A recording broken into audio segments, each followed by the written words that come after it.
Voilà, alors je reviens, mais pas fier de moi. En fin de compte, je me suis aperçu que au niveau du tracé du PCB, j'avais repris par rapport à comment il s'appelle, à celui-là.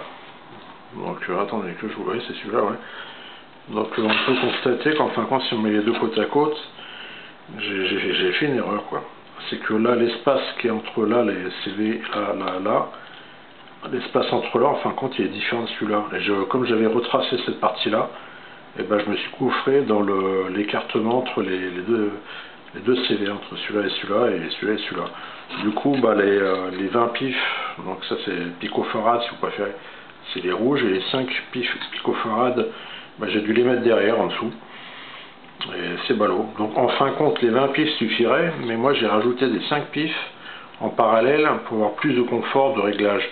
C'est-à-dire qu'avec les 20 pifs, vous faites le dégrossissage, et avec les 5 pifs, là, on peut affiner vraiment nickel, quoi. Donc là, bah, ballot, ça va marcher, quoi, mais c'est dommage, quoi. Donc voilà, bon, bah, c'est une erreur de ma part. Enfin, je voyais sur le tracé comment je peux rectifier le tir, mais c'est vrai qu'il y a un peu de monde autour.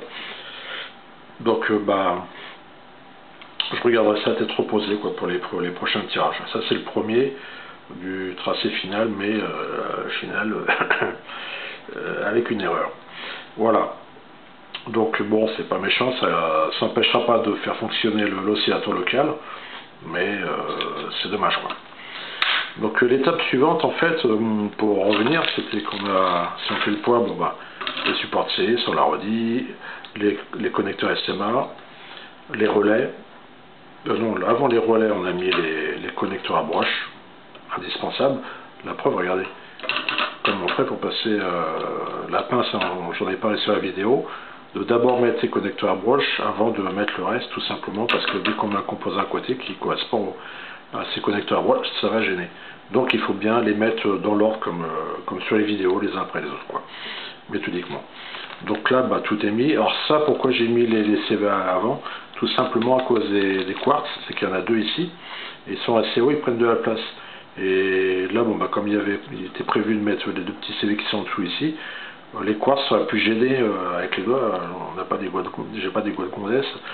Donc ça aurait été difficile de mettre les CV ajustables en place avec les quartz. Donc j'ai préféré les mettre d'abord bon, avec mon erreur. La honte. Bon, ça c'est dit. On a nos 10 quartz. Pourquoi 10? Ben, il y en a 8 pour le filtre à quartz qui est symétrique en fait.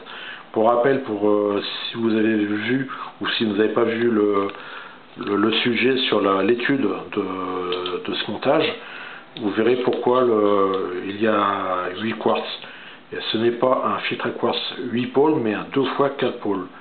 C'est-à-dire qu'on est en liaison symétrique. Voyez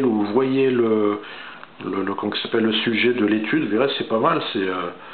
Enfin, j'ai essayé de faire ça pas mal, mais pour rappel, ce montage, c'est de ma conception, quoi. Il est vraiment original, et il n'y a pas de montage qui sont comme celui-là, quoi. C'est-à-dire que de l'entrée jusqu'à la sortie, que ce soit pour l'émission, on rentre en signal symétrique, toutes les jonctions sont en liaison symétrique et on ressent en symétrique, mais on est obligé quand même ici, en sortie, de passer en asymétrique pour attaquer les filtres. Alors, on pourrait aussi faire du symétrique, mais après on complique les choses pour pas grand chose. Et puis pour l'ABF, bah, c'est pareil, on a ici un symétriseur, on rentre, et on attaque ces composants-là, qui ont des entrées et sorties symétriques, comme les mélangeurs, comme les préamplis NE592, et ainsi de suite, et on ressort.